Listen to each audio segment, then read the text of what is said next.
Hello everyone, मैं विश्वजीत आप सभी का स्वागत करता हूं मेरे चैनल बी स्मार्टी में। तो फ्रेंड्स एंड डियर स्टूडेंट्स, आज के इस वीडियो में हम लोग एक बहुत ही ज़्यादा इम्पॉर्टेंट टॉपिक के बारे में सीखने जा रहे हैं, जो है एनालिटिकल पैराग्राफ।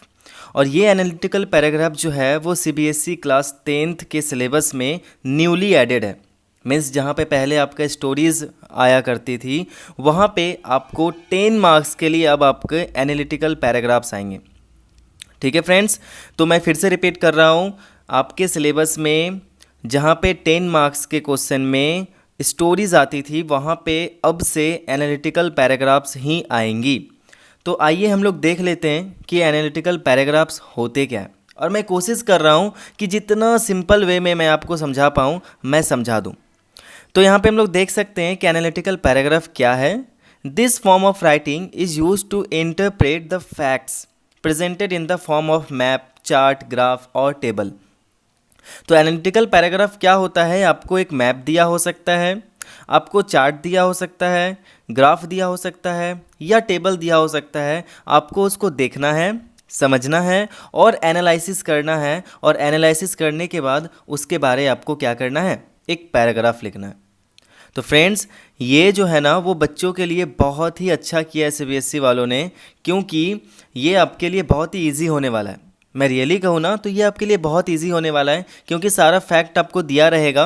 आपको सिर्फ क्या करना है, अपने माइंड का यूज़ करना है, और यूज़ करके आपको क्या करना है, उस फैक्ट को पैराग्राफ में कन्वर्ट कर देना है। तो चलिए मैं आप लोगों को पहले सिखाता हूँ कि एनालिसिस करना क्या होता है। जैसे कि आप मान सकते हो कि मैं यहाँ पे आपको एक पिक्चर शो कर रहा हूँ, ठीक है, या पिक्चर देख सकते हो। एनालिसिस करने का सिंपल मतलब क्या होता है फ्रेंड्स, जैसे कि आप एग्ज़ाम देकर आते हो, और एग्ज़ाम देकर आने के बाद आप क्या करते हो, ये देखते हो कि कौन से टॉपिक से कितने मार्क्स के क्वेश्चंस आपके एग्ज़ाम में आए हुए थे। तो इसी को हम लोग बोलते हैं एनालिसिस करना। कोई भी चीज़ को अगर हम लोग शॉर्टकट वे में लिखते हैं, उसको बोलते हैं एनालिसिस करना। तो अगर मैं आपको ये इमेज दिखाऊं, और मैं इस इमेज दिखा के बोल रहा हूँ कि फ्रेंड्स आपको क्या करना है, इसको एनालिसिस करना है, तो आप इसको देखो, और देखने के बाद आपको क्या क्या यहाँ पे फैक्ट दिख रहा है, तो आप क्या बोल सकते हो कि ये पिक्चर में हमें एक ऐसा इंसान दिख रहा है जो एक बेबी को कैरी कर रहा है। कुछ लोग जो है वो बस से क्या कर रहे हैं, उसको झांक कर देख रहे हैं। ऐसा लग रहा है कि ये जो पुलिसमैन है वो उस बेबी को लेकर कहीं जा रहा है। हो सकता है कि उसकी मॉम जो है वो खो गई हो, या फिर वो बेबी कहीं खो गया हो जिसको वो पहुंचाने के लिए जा रहा हो। वो सभी लोग उसको इस तरह से देख रहे हैं मानो उसने कभी देखा नहीं है। इस तरह से जब हम पिक्चर को देखकर एनालिसिस करते हैं, उसके बारे में हम लिखते हैं, सोच सोच कर लिखते हैं, इसी को बोलते हैं फ्रेंड्स एनालिसिस करना। और अभी हम लोग देखने वाले हैं किस तरह से हमारे बहुत सारे आने वाले जिसमें हम लोग एनालिसिस करना सीखेंगे। ठीक है, तो अ ग्राफ और chart is a visual stimulus to depict the data. तो जैसा कि आप यहाँ पे ग्राफ देख पा रहे हो, इस ग्राफ में आप यहाँ पे देख रहे हो कि दो टाइप के बार्स बने हुए हैं, एक हो गया पब्लिक स्कूल के लिए, एक हो गया गवर्नमेंट स्कूल के लिए। ठीक है, तो ऐसे ही आपको एक डेटा दिया रहेगा, और उस डेटा के हिसाब से आपको क्या करना है, नीचे लिखना है। ठीक है, सब आपके सामने होगा, आपको सिर्फ अपना माइंड का यूज़ करना है, और थोड़ा सा माइंड का यूज़ करके आपको क्या करना है, उसको पैराग्राफ में कन्वर्ट कर देना है। It requires an analysis and comparison of the given facts and draw a conclusion based on the given data. जो भी यहाँ पे डेटा दिया होगा उसमें डेफिनेटली है, ये बात तो कंफर्म है कि आपको वहाँ पे क्या करना पड़ेगा, कंपैरिजन करना पड़ेगा। ठीक है, तो आपको क्या करना है, कंपैरिजन, कंपेयर कर करके क्या करना है, पैराग्राफ लिखना है। तो फ्रेंड्स, हमारा जो एनालिटिकल पैराग्राफ होता है ना, उसके 3 पार्ट्स होते हैं। फर्स्ट पार्ट में हम लोग क्या करते हैं, इंट्रोडक्शन लिखते हैं, यानी इस डेटा में, उस चार्ट में, मैप में या टेबल में या ग्राफ में क्या दिया हुआ है, बस वो हमें 1 लाइन से 2 लाइन में लिख देना। मीन्स अगर आप उसको 1 लाइन में कंप्लीट कर सकते हो तो वेरी गुड, यह आपके लिए सबसे प्लस पॉइंट होने वाला है कि आप उसको 1 लाइन में ही लिखें, और हार्डली अगर हो सके तो 2 लाइन, उससे ज़्यादा आप इंट्रोडक्शन पैरा को आगे ना ले जाएं। ठीक है, उसके बाद आता है हमारा बॉडी। ठीक है, बॉडी में हम जब कंपेयर करते हैं तो फर्स्ट टाइम हम लोग क्या करेंगे, एक टॉपिक के बारे में कंप्लीट करेंगे दूसरे को कंपेयर करते हुए, और सेकेंड जो हमारा पैरा होने वाला है उसमें हम लोग सेकेंड के बारे में लिखेंगे फर्स्ट को कंपेयर करते हुए। तो चलिए मैं आपको यहाँ से एग्जांपल से बताता हूँ। जैसे कि यहाँ पे पब्लिक स्कूल के बारे में बताया गया और गवर्नमेंट स्कूल के बारे में बताया गया। तो यानी फर्स्ट पैरा में आप क्या करोगे, प्राइवेट स्कूल के बारे यानी पब्लिक स्कूल के बारे लिखोगे गवर्नमेंट स्कूल को कंपेयर करते हुए, और सेकेंड पैराग्राफ में आप क्या करोगे, गवर्नमेंट स्कूल के बारे लिखोगे प्राइवेट को कंपेयर करते हुए। तो ऐसे ही ये हमारा बॉडी का फॉर्मेशन होता है, यानी 1 से 2 या 2 से 3 यानी कम से कम 2 पैरा होने चाहिए और अधिक से अधिक 3 पैराज होने चाहिए आपके बॉडी में, इससे ज़्यादा नहीं होना चाहिए। ठीक है फ्रेंड्स। एंड थर्ड आता है आपका ओवरव्यू या कंक्लूजन, यानी ऑल टोटल आपको उस इमेज में, उस ग्राफ में या उस टेबल में आपको क्या नज़र आ रहा है, आपने क्या वहाँ पे ओवरव्यू किया, उसका क्या कंक्लूजन निकाला, वो आपको लास्ट में लिख देना है। तो चलिए विदाउट वेस्टिंग द टाइम अब हम लोग क्या करते हैं, एक अच्छा सा टॉपिक सेलेक्ट करते हैं, यानी मैंने एक क्वेश्चन सेलेक्ट किया हुआ है, वो मैं आप लोगों के सामने रखने जा रहा हूँ। तो ये हमारा क्वेश्चन है कि कैसा आपके बोर्ड एग्जाम में पूछा जाएगा क्वेश्चन, वो मैंने आपको यहाँ पे दे दिया है। ठीक है, मैं फिर से रिपीट कर रहा हूँ फ्रेंड्स, इस वीडियो को पूरा देखो क्योंकि यह आपके लिए बहुत ही ज़्यादा इंपॉर्टेंट है। जैसा मैं बता रहा हूँ, अगर आप ऐसे ही लिखोगे ना तो आपको 10 में 10 मार्क्स मिलेंगे। शर्त यह है कि आपकी ग्रामेटिकल मिस्टेक्स ना हो। तो क्वेश्चन हमारा क्या कह रहा है, the following line graph shows changes in the amount and type of fast foods consumed by the Australian teenagers from 1975 to 2000। तो ये जो हमारा ग्राफ है हम लोग यहाँ पे देख सकते हैं, इस ग्राफ में क्या बताया गया है कि ऑस्ट्रेलियन टीनेजर्स जो होते हैं, है ना, उनके द्वारा फास्ट फूड किस तरह से कंज्यूम किया जा रहा है, वो कौन से ईयर से है, 1975 से लेकर 2000 के इस तक है। ठीक है। Write an analytical paragraph by summarizing the information by selecting and reporting the main features and make comparisons where relevant। तो हमें क्या करना है, एक एनालिटिकल पैराग्राफ लिखना है, इसको समराइज करके, और हमें क्या करना है, इसके मेन फीचर्स के बारे में बताना है, और साथ साथ में जहाँ पे कंपैरिजन हो सकता है वहाँ पे हम कंपेयर करेंगे। तो आइए सबसे पहले हम लोग इस ग्राफ में देख लेते हैं कि हमारा दिया हुआ क्या है। तो consumption of fast food by Australian teenagers के द्वारा ये हमारा फास्ट फूड होता है। ये जो डार्क पिंक कलर का जो आपको लाइन शो हो रहा है वो पिज़्ज़ा के लिए है, ब्लैक वाला जो है वो फिश एंड चिप्स के लिए है, और जो लाइट पिंक है वो हमारा हैमबर्गर के लिए। लेफ्ट साइड में अपर पार्ट में क्या लिखा हुआ है, number of times eaten per year, यानी एक साल में कोई भी फास्ट फूड कितने बार ईट किया गया है। ठीक है। और नीचे हमारा ये ईयर शो कर रहा है, मीन्स 1975 से डेटा हम कलेक्ट कर रहे हैं 2000 तक। तो चलिए हम लोग देख लेते हैं यहाँ से हम लोग क्या क्या इन्फॉर्मेशन गैदर कर सकते हैं। सबसे पहले हम लोग देख सकते हैं कि ये जो हमारा फिश एंड चिप्स है उसको 1975 में सबसे ज़्यादा खाया जा रहा था, यानी लगभग एक ईयर में 100 टाइम्स खाया जाता था उसको। ठीक है, वो सबसे हाई पोजीशन पे था। और उसके बाद क्या हुआ, बाय द ईयर ये धीरे धीरे नीचे हुआ, फिर ये ऊपर की ओर जा गया, और फिर वो एक बार में डाउनफॉल होने लगा। ठीक है। तो हम क्या कर सकते हैं, फ़िश एंड चिप्स के बारे ये लिख सकते हैं कि ये जो स्टार्टिंग पीरियड था उसमें जो टीनेजर्स थे वो फ़िश एंड चिप्स बहुत ज़्यादा खाते थे, मीन्स लगभग 100 टाइम्स अ ईयर खा लेते थे वो। ठीक है, 1975 में। उसके बाद धीरे धीरे ये 1980 में ये नीचे होता गया, फिर ये थोड़ा सा फ्लक्चुएट किया। फ्लक्चुएट करने का मतलब होता है ऊपर नीचे होना, थोड़ा सा ऊपर नीचे हुआ, उसके बाद वो क्या हो गया, एक बार में डाउन होने लगा, मीन्स वो एक बार में डिक्लाइन करने लगा। ठीक है। तो फर्स्ट पैरा में हम लोग ये लिख सकते हैं। सेकेंड पैरा में हम लोग क्या लिखेंगे कि पिज़्ज़ा और हैमबर्गर जो है उसका स्टार्टिंग लगभग 5 टाइम्स अ ईयर से स्टार्ट हुआ, और धीरे धीरे वो क्या हो गया, ग्रेजुअली बढ़ने लगा by the year.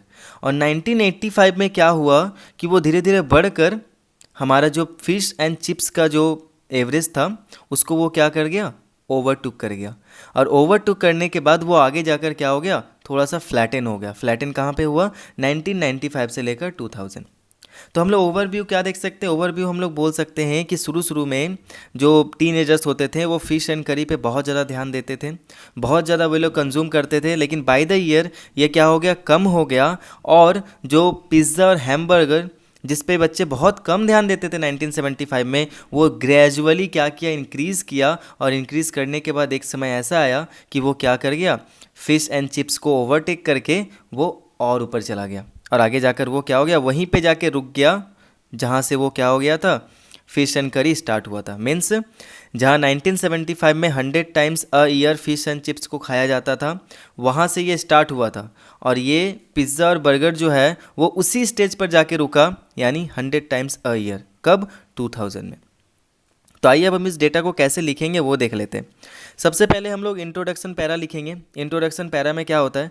This line graph compares the fast food consumption of teenagers in Australia between 1975 and 2000। कितना सिंपल था फ्रेंड्स कि हमने क्या किया, उस लाइन ग्राफ के बारे में थोड़ा सा इंट्रोड्यूस कर दिया कि ये जो लाइन ग्राफ है वो हमें क्या शो कर रहा है। ठीक है, नेक्स्ट हम लोग बॉडी पैरा फर्स्ट लिखेंगे। In 1975, the most popular fast food of Australian teenagers were fish and chips, being eaten 100 times a year। जैसे कि मैंने आपको बताया कि चिप्स जो है और फिश जो है वो 1975 में 100 टाइम्स अ ईयर खाया जाता था। ठीक है, ये हमने लिख दिया। This was far higher than pizza and hamburger, which were consumed approximately 5 times a year। और ये क्या था? पिज़्ज़ा और हैमबर्गर से बहुत ज़्यादा था, क्योंकि पिज़्ज़ा और हैमबर्गर जो वो सिर्फ 5 टाइम्स अ ईयर खाया जाता था, जबकि ये हमारा फिश एंड करी जो था वो 100 टाइम्स अ ईयर खाया जाता था। However, apart from a brief rise again from 1980 to 1985, however मतलब फिर भी, apart from a brief rise यानी जो धीरे से थोड़ा सा जो ये राइज किया 1980 से 1985 तक, the consumption of fish and chips gradually decline over the 25 year time scales to finish at just under 40। इसका मतलब क्या हुआ फ्रेंड्स कि सबसे पहले हमारा फिश एंड करी जो है वो 100 से स्टार्ट हुआ था और धीरे धीरे ये नीचे हो गया, और हमारा जो पिज़्ज़ा और हैमबर्गर है वो धीरे धीरे क्या होने लगा, ऊपर जाने लगा। और फिश एंड करी जो है वो आखिर में 2000 में आकर कहाँ पे रुक गया? 25 ईयर्स के टाइम ड्यूरेशन में, यानी 1975 से लेकर 2000 में कितना टाइम ड्यूरेशन है फ्रेंड्स? 25 का। तो 25 ईयर्स में क्या हुआ कि ये 100 से स्टार्ट हुआ था और धीरे धीरे ग्रेजुअली डिक्लाइन करते करते करते करते वो क्या हो गया? 2000 में 40 टाइम्स अ ईयर पे आके रुक गया। आई होप कि ये आपको क्लियर हो गया होगा। अब हम लोग नीचे देखते हैं हमारा body para 2। In sharp contrast to this, teenagers ate the other two fast food at much higher level. ठीक है, और इसके ऑपोजिट में जो टीनेजर्स है ना वो उसके बाद क्या किए? दोनों चीज़ों को खाना बहुत ज़्यादा स्टार्ट कर दिए। दोनों चीज़ें यानी क्या क्या है? पिज़्ज़ा और hamburger. Pizza consumption increase gradually until it overtook the consumption of fish and chips in 1990। और हम लोग देख सकते हैं कि 1990 का जो एज है, 1990 में क्या हुआ, ये जो हमारा पिज़्ज़ा है ना उसने क्या किया? चिप्स एंड फिश को ओवरटेक कर लिया, यानी उसके भी ऊपर चला गया। देखिए ये हमारा 1990 है और यहाँ पे वो क्या हो गया? ओवरटेक कर गया। मैं आपको दिखा रहा हूँ, आप यहाँ से देख सकते हैं ये portion.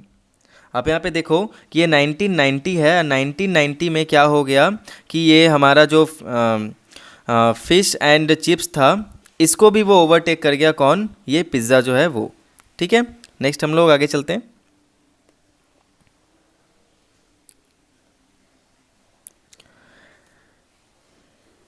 It's then levelled off from 1995 to 2000। और उसके बाद अगर हम लोग देख रहे हैं, देखिए फ्रेंड्स मैंने क्या बोला था, सेकेंड पैरा में हम लोग क्या करेंगे?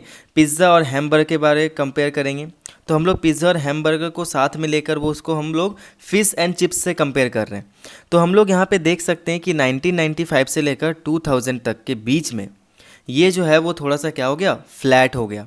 ठीक है, मीन्स ये ज़्यादा राइज नहीं किया, वो फ्लैट हो गया, थोड़ा समतल हो गया। Next, The biggest rise was seen in hamburgers as the occasions they were eaten increased sharply throughout the 1970s and 1980s, exceeding that of fish and chips in 1985। और उसके बाद हम लोग क्या देख रहे हैं कि अचानक से हैमबर्गर में बहुत बड़ा राइज हुआ, यानी 1975 से लेकर 1985 के बीच में बहुत बड़ा राइज हुआ। क्यों? क्योंकि बहुत सारे ऐसे ओकेजन्स थे जिस ओकेजन्स में क्या किया जा रहा था? हैमबर्गर ये सब बहुत ज़्यादा खाया जा रहा था, कंज्यूम किया जा रहा था। Next, it finished at the same level that fish and chips begin with consumption at 100 times a year. जैसे कि मैंने आपको पहले बताया कि चिप्स एंड फिश जो है वो 100 टाइम्स अ ईयर से शुरू हुआ था 1975 में, तो वहीं पे जाकर हमारा ये जो हैमबर्गर है वो 2000 में जाकर वहीं पे एंड हो गया। अब हम लोग देखते हैं कंक्लूजन पार्ट क्या हो सकता है। Overall the consumption of fish and chips declined over a period whereas the amount of pizza and hamburgers that were eaten increased. तो हमने क्या देखा पूरे चार्ट में कि ओवर द पीरियड क्या हुआ कि consumption of fish and chips जो था वो धीरे धीरे कम होने लगा। जैसे कि आप यहाँ पे देख सकते हैं, पहले बहुत ऊपर था, फिर वो धीरे धीरे क्या होने लगा, कम होने लगा। और ये जो हैमबर्गर और पिज़्ज़ा था, इनको जो खाया जाना था ना, इसको ये धीरे धीरे क्या होने लगा, इंक्रीज करने लगा। तो फ्रेंड्स एक चीज़ का विशेष ध्यान रखेंगे कि इसमें हेडिंग आप ज़रूर डालेंगे, बिना हेडिंग का कोई भी एनालिटिकल पैराग्राफ ना लिखें। अगर आप ऐसा करोगे तो आपको मार्क्स डिडक्ट हो सकते हैं। तो आपको वहाँ पे हेडिंग डालना है, और मैंने यहाँ पे जिस तरह से लिखा हुआ है आपको सेम तरह से अपने कॉपी में उतार लेना है, ठीक है। आप अगर इस तरह से सबसे पहले इंट्रोडक्शन पार्ट को बताओगे, फिर आप पैरा 1 को बताओगे, मैं फिर से रिपीट कर दे रहा हूँ, पैरा 1 में आपको क्या करना है, फर्स्ट एक पार्ट को सेकेंड पार्ट से कंपेयर करके लिखना है। मीन्स ज़्यादा हम लोग फर्स्ट के बारे में डिटेल लिखेंगे और उसको हम क्या करेंगे, सेकेंड से कंपेयर करेंगे। और पैरा सेकेंड जो है, पैरा सेकेंड में हम लोग क्या करेंगे, सेकेंड के बारे लिखेंगे फर्स्ट को कंपेयर करते हुए। तो है ना फ्रेंड्स ये इजी, फर्स्ट को लिखना है सेकेंड को कंपेयर करते हुए, सेकेंड पैरा में क्या करना है, सेकेंड को लिखना है फर्स्ट को कंपेयर करते हुए, और लास्ट में हम लोग क्या करेंगे, कंक्लूजन पार्ट लिखेंगे और हमारा ये एनालिटिकल पैराग्राफ बिल्कुल कंप्लीट हो जाएगा। तो मैं आपको वर्ड्स लिमिट बता दे रहा हूँ, इसका वर्ड्स लिमिट 150 to 200 होगा। क्योंकि ये 10 मार्क्स का क्वेश्चन है तो आपको 150 से 200 वर्ड्स के बिटवीन में आपको क्या करना है, इसको लिख डालना है। एंड आई होप कि आपको ये एनालिटिकल पैराग्राफ पसंद आया होगा। जैसा कि मैंने आपको बताया कि अगर आपको पसंद आए तो प्लीज़ इसको लाइक करें और हमारे चैनल को सब्सक्राइब करें, क्योंकि क्लास 10th की बहुत सारी ऐसी चीज़ें हैं, बहुत सारे चैप्टर्स हैं जो मैं क्लियर कर रहा हूँ और आने वाले समय में भी करने वाला हूँ। तो उसके लिए स्टे ट्यून रहें और अच्छे से पढ़ते रहें और घर पे रहें।